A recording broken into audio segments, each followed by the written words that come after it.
इसी 24 घंटे में राज छुपा होता आपकी कामयाबी का। हेलो, कैसे हो आप सब? उम्मीद करती हूँ आप अच्छे होंगे। देखिए, दुनिया में हर इंसान के पास एक चीज है जो सबके पास समान है और वो है दिन का 24 घंटा। ये हर किसी के पास इक्वल ही होता है, किसी के पास भी कम या ज्यादा नहीं हो सकता। लेकिन जो लोग हायरार्की में बहुत आगे होते हैं, सक्सेसफुल होते हैं और अपनी लाइफ को बहुत अच्छे तरीके से मैनेज कर रहे होते हैं, वो इस 24 घंटे को ही बहुत अच्छे तरीके से मैनेज करते हैं, क्योंकि इसी 24 घंटे में राज छुपा होता आपकी कामयाबी का। तो इस वीडियो में बात करेंगे कि आप अपने टाइम को किस तरीके से मैनेज कर सकते हैं ताकि आप इस 24 घंटे का सबसे ज्यादा और सबसे बेहतर उपयोग कर सके। तो चलिए शुरू करते हैं। पॉइंट नंबर 1, प्रोडक्टिव रहें। जो भी टाइम हम किसी भी काम को दे रहे हैं उसमें हमें कोशिश करनी चाहिए कि हम उस टाइम में उस काम को करने में अपना बेस्ट दे सकें। वो जो टाइम है, जिस टाइम को हम उस काम को करने के लिए दे रहे हैं, अगर हम प्रोडक्टिव तरीके से उस काम को कर पाएंगे तो हम उतने ही टाइम में उस काम से ज्यादा लाभ ले सकते हैं। इसमें आपको कोशिश करनी होगी कि आप एफिशिएंसी के साथ उस काम को करें और साथ ही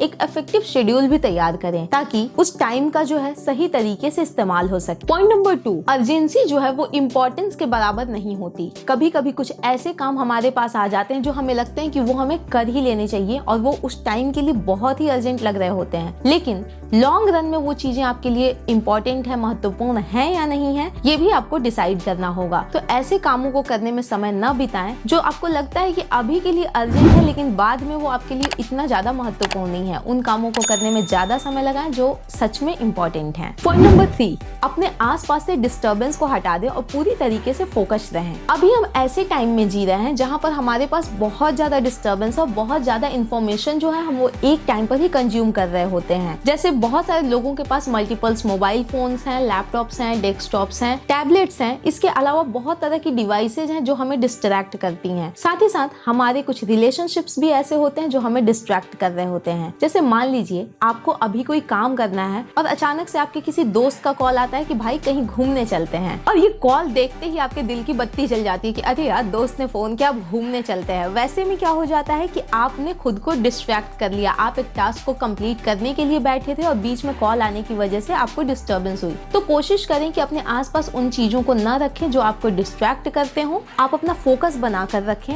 वैसे में आप ज्यादा बेटर तरीके से काम कर पाएंगे और सक्सेस होने से तो कोई आपको रोक ही नहीं सकता। चौथा, अगर आपने कोई शेड्यूल बनाया है तो उस शेड्यूल को फॉलो करने की कोशिश करें। लाइफ में रूटीन का होना बहुत जरूरी है। अगर आप कॉन्स्टेंटली अपने रूटीन को फॉलो करते हैं तो एक टाइम ऐसा आता है जब आप उस रूटीन के हैबिचुअल हो जाते हैं। तब आपको उस काम को करने के लिए अपने आप को बार बार प्रेशराइज करने की जरूरत नहीं होती है। तो ऐसे में अपने शेड्यूल से इधर उधर ना भटकें। अगर आपको लगता है कि आपने कोई शेड्यूल बनाया वो आपके लिए अच्छा चल रहा है, अच्छा काम कर रहा है, तो उसको फॉलो करने की पूरी कोशिश करें। हाँ, अगर 1-2 दिन आपको कभी दिक्कत होती है, आप उस शेड्यूल को फॉलो नहीं कर पाते हैं, तो खुद को इसके लिए भी परेशान करने की जरूरत नहीं है। नेक्स्ट डे से कोशिश करें कि आप अपने शेड्यूल को फॉलो कर सकें। 5वां, बहुत बार ऐसा होता है कि हम तूफान में कश्ती चलाने की कोशिश करते हैं। जैसे एग्जाम के पहले वाले दिन ऐसा लगता है कि उस दिन ही हम सारा का सारा सिलेबस कंप्लीट कर लेंगे, जबकि ऐसा रियलिटी में नहीं कर सकते, क्योंकि एक खास टाइम के बाद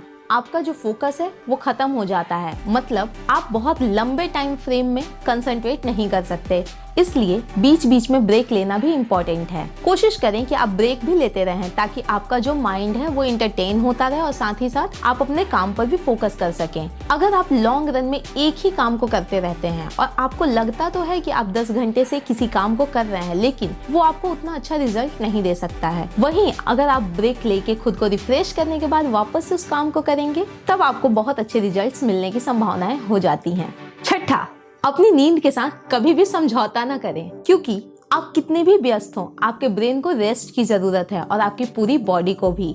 सोते समय ही हमारा शरीर जो है वो रिलैक्स कर पाता है और वापस से अपने सेल्स को जनरेट कर पाता है। 7वां, आपका जो खाली समय है उसको भी सूझबूझ के साथ इस्तेमाल करें। जब हम काम नहीं कर रहे होते हैं या जिस समय में हम खाली होते हैं, तो आजकल एक ट्रेंड चला हुआ है। ट्रेंड का ये हमारी आदत बन चुकी है पूरी तरीके से कि हम अपने खाली समय पर लगातार जो है स्क्रॉल कर रहे होते हैं, या तो यूट्यूब पर या इंस्टाग्राम पर या किसी अदर सोशल मीडिया चैनल पर। हम लगातार इन्फॉर्मेशन को गेन करने की कोशिश कर रहे होते हैं और उसका करते हम कुछ नहीं है ना। वो इन्फॉर्मेशन हमारे दिमाग में ज्यादा टाइम तक टिक पाती है। तो उस टाइम को, जो आपका खाली समय है, उसको भी यूज करने के लिए एक प्लान बनाएं। उस टाइम में आप बहुत सारी रिक्रिएशनल एक्टिविटीज कर सकते हैं जिससे कि आपको फायदा होगा, उसमें आप एंटरटेन भी होंगे। तो ये थे हमारे टाइम मैनेजमेंट के 7 टिप्स।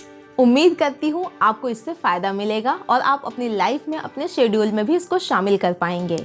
आपको हमारा ये वीडियो कैसा लगा हमें कमेंट करके जरूर बताएं और इस चैनल को सब्सक्राइब करें, साथ ही बेल आइकन को भी जरूर प्रेस कर दें ताकि आपको हमारे आने वाले वीडियोस के नोटिफिकेशंस मिलते रहें। तो मिलते हैं अगले वीडियो में।